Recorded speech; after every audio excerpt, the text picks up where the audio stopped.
السلام علیکم ورحمۃ اللہ وبرکاتہ. میں نون پٹھان ایک بار پھر سے آپ سب کا استقبال کرتا ہوں, خیر مقدم کرتا ہوں ہمارے یوٹیوب چینل اور فیس بک پیج پر.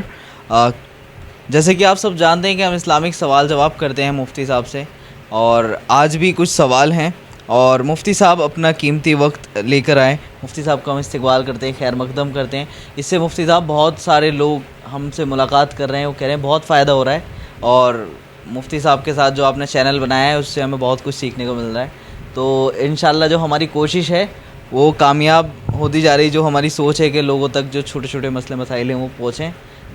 جن سے ان کو سیکھنے کو ملے کچھ نہ کچھ, تو انشاءاللہ جو ہے وہ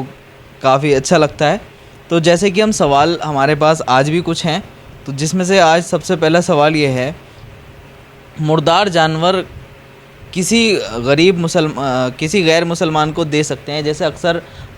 دیکھا جاتا ہے کہ کوئی جانور مر گیا تو وہ صاف صفائی کرنے کے لیے آتے ہیں, تو اکثر لوگ انہیں دے دیتے ہیں.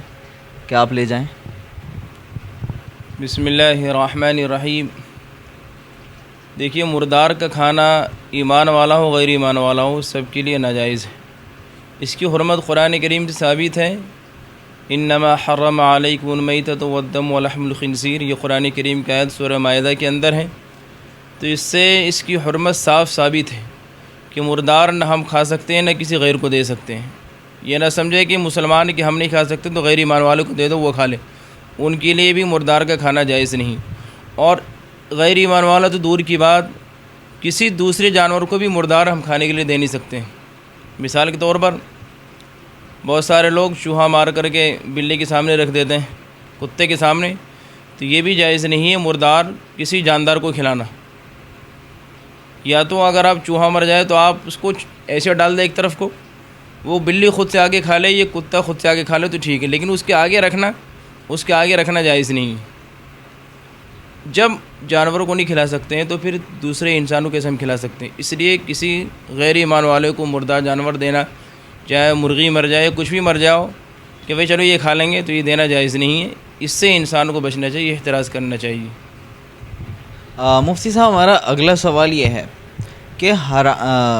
حرام اور مردار جانور کے جو گوشت کھا کر, جیسے کہ مچھلیوں کو کھانا کھلاتے ہیں اکثر. جیسے کہ اس سوال کو اگر میں اپنی نارمل بھاشا میں رکھوں تو جیسے کہ کچھ مچھلی پالن اس طریقے سے کر رکھے انہوں نے کہ جیسے کوئی جانور مر گیا,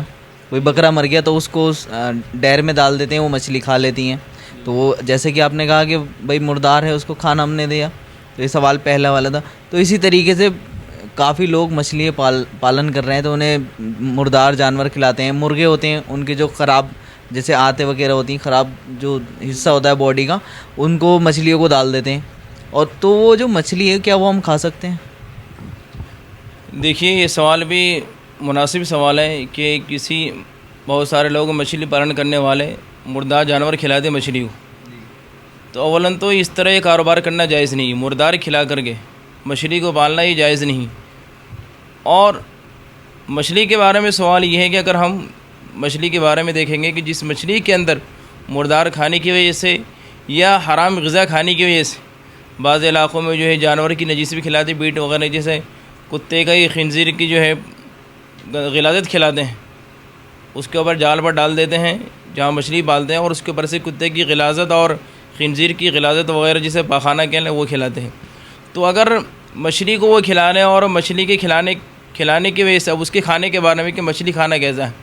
تو اگر مچھلی کے گوشت کے اندر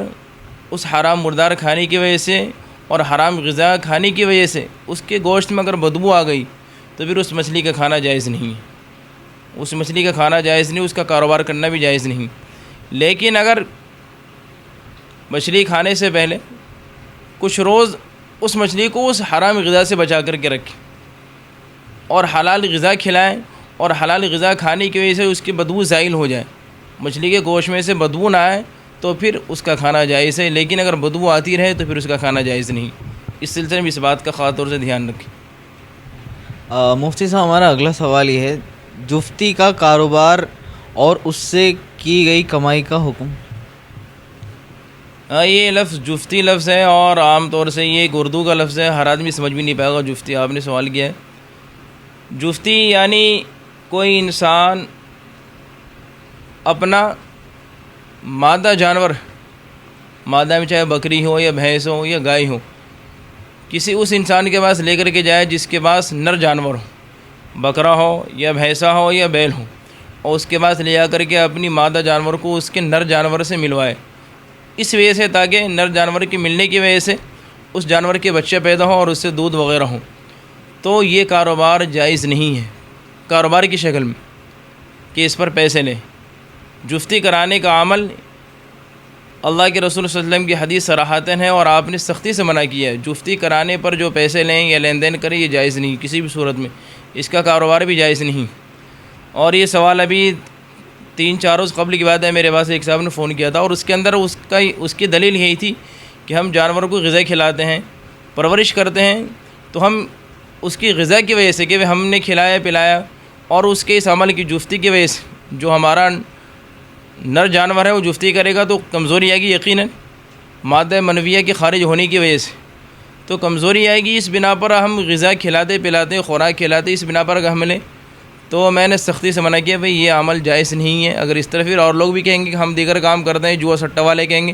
کہ ہم یہ کام کرتے ہیں، اس کام میں ہماری محنت لگتی ہے، تو جو چیز ہمیں حدیث سے جو چیز ہمیں ثابت ہوتی ہے اور جس چیز کا ہمیں علم حدیث کے ذریعے اس میں صراحتاً ہے کہ یہ کاروبار کسی بھی صورت میں جائز نہیں ہے اور اس کا لین دین کرنا بھی جائز نہیں، اس پر پیسے لینا، اس پر پیسہ لینا بھی حرام ہے، اس لیے اس کاروبار سے بچنا چاہیے، اسے کاروبار نہ بنائے۔ اور اگر جفتی کا عمل کہیں ہو تو وہاں پردے کا اہتمام رہنا چاہیے، خاص طور سے اس پر خصوصی توجہ دینے کی ضرورت ہے۔ جی مفتی صاحب، ہمارا اگلا سوال یہ ہے، مردار جانور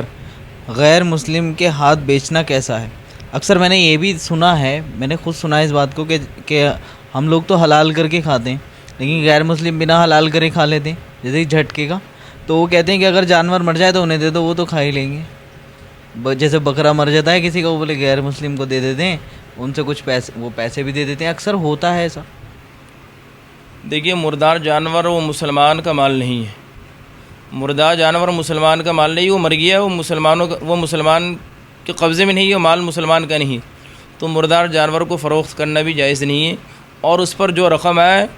وہ لینا بھی حرام ناجائز ہے۔ تو اس لیے جو لوگ اس طرح کے کام کر رہے ہیں، جیسے چکن کی دکان والے مرغے بھی بیچ دیتے ہیں غیر مسلم کے ہاتھ، یا بکرے والے بکرا بیچ دیتے ہیں، جو جانور مر جائے اس کو بیچ دیتے ہیں کسی غیر مسلم کے ہاتھ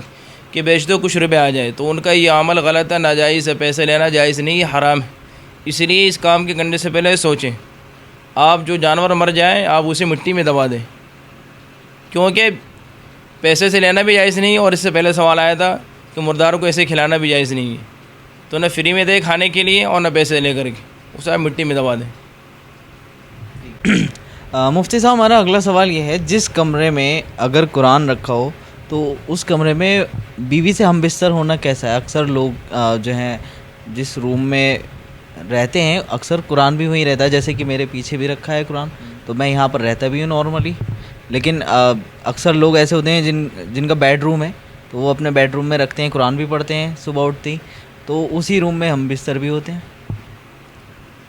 دیکھیے، جس کمرے میں قرآن کریم رکھا ہو اور قرآن کریم طاق میں الماری میں اور پردہ ہی پڑا ہوا، بہت سے لوگوں کی الماری ہے لیکن بند الماری نہیں ہے، کھلی الماری ہے لیکن پردہ ہے، اور اونچی جگہ پر قرآن کریم ہے،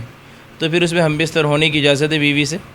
کوئی روک ٹوک نہیں ہے، ہم بستر ہو سکتے ہیں۔ مفتی صاحب، ہمارا اگلا سوال یہ ہے، مسجد کا رقم بینک میں جمع ہو اور اس پر سود مل جائے تو اس کا کیا کریں؟ جیسے کہ اکثر بینک والے جیسے ہم پیسے جمع کرتے ہیں تو کچھ پرسنٹ وہ بڑھا دیتے ہیں پیسے، تو اب لانگ ٹائم کے لیے مسجد کا کچھ پیسہ ہے وہ جمع رہا، اب اس کے اندر کچھ 1000 روپے بڑھ گئے، کچھ بھی جتنے بھی چاہے 1-2 روپے ہی بڑھے ہوں، تو جو پیسہ بڑھا ہے اس کا کیا کریں؟ دیکھیے، سیونگ اکاؤنٹ میں بھی پیسے بڑھ جاتے ہیں، اور اگر پیسے بڑھ گئے ہیں تو صرف مسجد کے لیے حکم نہیں بلکہ ہر انسان کے لیے حکم ہے کہ جو اس پر سود کی رقم آپ کو ملے اس سود کی رقم اپنے مصرف میں استعمال نہ کریں، ایسے مسجد کی اس میں ضرورت میں استعمال نہ کریں۔ بہت سے لوگ سوچتے ہیں کہ چلو بھائی مسجد کی رقم پہ جو سود ملے ہیں اسے مسجد میں نہ استعمال کر کے مسجد کے اندر بیت الخلاء بنوا دے، پیشاب گھر بنوا دے، پیشاب گھر میں کچھ کام کروا دیں، تو یاد رکھیں مسجد کے کسی مصرف میں خرچ کرنا جائز نہیں، نہ پیشاب گھر میں نہ ٹوائلٹ میں۔ اسی طرح کسی انسان کی رقم پر سود کے پیسے ملے ہوں اس کے لیے بھی اس کا استعمال کرنا جائز نہیں، نہ اپنے کام میں نہ اپنے گھر والوں کے کسی کام میں۔ ہاں اس رقم کو فقیر اور غریب کو صدقہ کر دیں، غرباء کو اور فقراء کو دے دیں، اور اس پر ثواب بھی نہیں ہے۔ اسی لیے اگر مسجد کے رقم پر پیسے آئے ہیں تو اس پیسے کسی غریب کو دے دے وہ پیسہ۔ مفتی صاحب ہمارا اگلا سوال یہ ہے، مسجد میں جیسے بیڑی سگریٹ پی کر لوگ جو ہے مسجد چلے جاتے ہیں تو کیا حکم ہے؟ دیکھیے مسجد اللہ تبارک و تعالیٰ کا گھر ہے، اور اس کے گھر کا عظمت بھی ہمارے دلوں میں ہونی چاہیے، اس کا احترام ضروری ہے۔ ہم اور آپ دنیا کے اندر دنیا کی کسی حاکم کے یہاں جاتے ہیں، کسی سرکاری افسر کے یہاں جاتے ہیں تو ہم اس کے آفس اور اس کے دفتر کا بھرپور خیال رکھتے ہیں، اور اللہ تبارک و تعالیٰ جو سارے بادشاہوں کا بادشاہ، جو شہنشاہ، جو احکم الحاکمین ہیں، اس کے گھر کا بھی احترام ضروری ہے۔ مسجد کے احترام میں سے اور اس کے ادب میں سے ایک ادب یہ ہے کہ مسجد کے اندر کوئی بھی بدبودار چیز، صرف بیڑی سگریٹ نہیں، پیاز کھا کر کے جانا حدیث سے ثابت ہے، کچی پیاز کھا کر کے جانا منع ہے، لہسن کھا کر کے جانا منع ہے۔ اسی بنا پر بیڑی اور سگریٹ پی کر جانا بھی منع ہے، کیونکہ اس کے پینے کے بعد ہی منہ سے بدبو آتی ہے۔ بیڑی سگریٹ پی کر کے یا کوئی آدمی تمباکو کھا کر کے، تمباکو کی بدبو بھی اچھی بدبو نہیں ہے، تو یہ بدبودار کوئی بھی چیز ہو اسے کھا کر کے مسجد میں جانا مکروہ ہے۔ کیوں کہ اس بنا پر کہ مسجد میں بدبودار چیز استعمال کر کے جانے سے فرشتوں کو تکلیف ہوتی ہے اور نمازیوں کو بھی تکلیف ہوتی ہے، اسی لیے اللہ کے رسول نے منع کیا ہے، اور یہ اسی بنا پر یہ مکروہ ہے۔ جو لوگ مسجد میں سگریٹ اور بیڑی پی کر کے جاتے ہیں وہ مسجد جانے سے پہلے اپنے منہ کو صاف کر لیں، گھر سے وضو کر کے جائیں، مسواک کر لیں، تاکہ منہ کی گندگی اور منہ کی بدبو جو بدبو زائل ہو جائے۔ مفتی صاحب ہمارا اگلا سوال یہ ہے، جس عورت کا شوہر اگر انتقال ہو جائے اس کے شوہر کا، تو وہ عدت کہاں کرے گی؟ مطلب اپنے میکے میں گزارے گی یا سسرال میں گزارے گی؟ جس عورت کے شوہر کا انتقال ہو جائے وہ عدت اپنے شوہر کے گھر میں گزارے گی، شوہر کے گھر میں گزارے گی، بشرطے کہ کوئی مجبوری نہ ہو۔ اگر کوئی مجبوری ہو شوہر کے گھر میں گزارنے پر، یعنی سسرال والے پریشان کریں یا عزت کو خطرہ ہو یا کوئی اور وجہ ہے، تو پھر مجبوری کے درجے میں اپنے مائکے میں عدت گزارے گی، ورنہ حکم یہ ہے کہ شوہر کے گھر میں عدت گزارے اگر کوئی پریشانی نہ ہو۔ مفتی صاحب ہمارا اگلا سوال یہ ہے، شیشے کے سامنے نماز پڑھنا کیسا ہے؟ اکثر لوگوں کے دیوار پہ شیشے لگے ہوئے ہوتے ہیں اور وہ نماز بھی اسی طریقے سے ادا کر رہے ہوتے ہیں۔ ابھی میں کسی ریسٹورینٹ بھی گیا تھا تو ادھر چاروں طرف انہوں نے شیشے لگا رکھے ہیں، وہ اچھا بنانے کی ڈیکوریٹ کر رکھا انہوں نے، تو اس میں نماز کے لیے ایک روم بنا رکھا ہے اسپیشل، تو اس میں نماز ادا کر رہے ہیں لوگ، تو سامنے وجہ سے نیت باندھے تو شیشے میں ہم اپنے آپ کو دیکھ سکتے ہیں۔ دیکھیے شیشے میں جہاں انسان کا پورا عکس نظر آ جائے وہاں نماز پڑھنا مکروہ ہے، کیوں کہ انسان نماز کم پڑھے اور اپنے آپ کو زیادہ دیکھے گا، تو ہر وہ عمل جس سے انسان کا دھیان نماز سے ہٹ جائے وہ عمل مکروہ ہے، اس لیے شیشے کے سامنے نماز پڑھنے سے بچنا چاہیے، اور جہاں شیشہ ہو وہاں سے شیشہ ہٹا دے۔ مفتی صاحب ہمارا آج کا آخری سوال یہ ہے، مسافر نے مقیم کو اگر 4 رکعت نماز پڑھا دی تو کیا ہوگا؟ ہر ایک انسان مسافر ہو اور کسی ایسے علاقے میں چلا گیا یا ایسی مسجد چلا گیا جہاں نماز پڑھانے والے کوئی اور انسان نہ ہو، وہاں پر مثلاً ایک انسان سفر میں جا رہا ہو اور کسی مسجد نماز پڑھی، اس نے امام صاحب وہاں نہیں تھے، اب لوگوں نے انہیں سمجھ کر کے یہ پڑھا لکھا انسان ان سے نماز پڑھانے کو کہہ دیا۔ اب اگر مسافر نے 4 رکعت والی نماز میں پوری 4 رکعت پڑھا دی، حالانکہ مسافر پر 4 رکعت والی نماز میں رخصت ہے 2 ہی رکعت پڑھے ہو، لیکن اگر اس نے 4 رکعت والی نماز پوری 4 پڑھا دی تو اس کی 4 رکعت نماز تو ہو گئی، مسافر کی 4 رکعت نماز ہو گئی، لیکن کیوں پہلے قاعدے میں بیٹھا تھا وہ، حالانکہ مقیم کے اعتبار سے اس کا پہلا قاعدہ ہوگا، لیکن مسافر کے اعتبار سے اس کا قاعدہ آخرہ ہوگا، تو اس کے بیٹھنے کی وجہ سے نماز فرض ادا ہو گیا، لیکن اس کی نماز کا لوٹانا مسافر کے لیے بھی واجب ہے، اس کی نماز کا لوٹانا واجب الاعادہ ہے۔ کیوں کہ 2 رکعت پر اسے سلام پھیر دینا چاہیے تھا، لیکن اس نے نماز میں تاخیر کی وجہ سے سجدے سے واجب ہے اس کے اوپر، اگر سجدے سے وہ نہ کرے تو اس کی نماز لوٹانی پڑے گی، واجب الاعادہ ہے۔ اور رہا مسئلہ مقیم کا، جو لوگ مقیم ہیں، جو وہاں کے مقامی لوگ ہیں، اگر ان لوگوں نے 4 رکعت نماز پڑھ لی مسافر کے ساتھ تو کسی کی نماز نہیں ہوئی، وہ لوگ اپنی نماز پوری نماز دوبارہ پڑھے اس سے رنو، کیونکہ ان لوگوں نے مسافر کی اقتدا کی اور مسافر پر 2 ہی تھی اور انہیں 4 پڑھا دی، تو ان لوگوں کی سب کی نماز خراب ہو گئی مقیم لوگوں کی۔ مسافر جنہوں نے نماز پڑھائی مسافر، وہ اپنی نماز کو لوٹائے، واجب الاعادہ فرض ادا ہو گیا لیکن پھر بھی لوٹانا واجب ہو اس کے لیے۔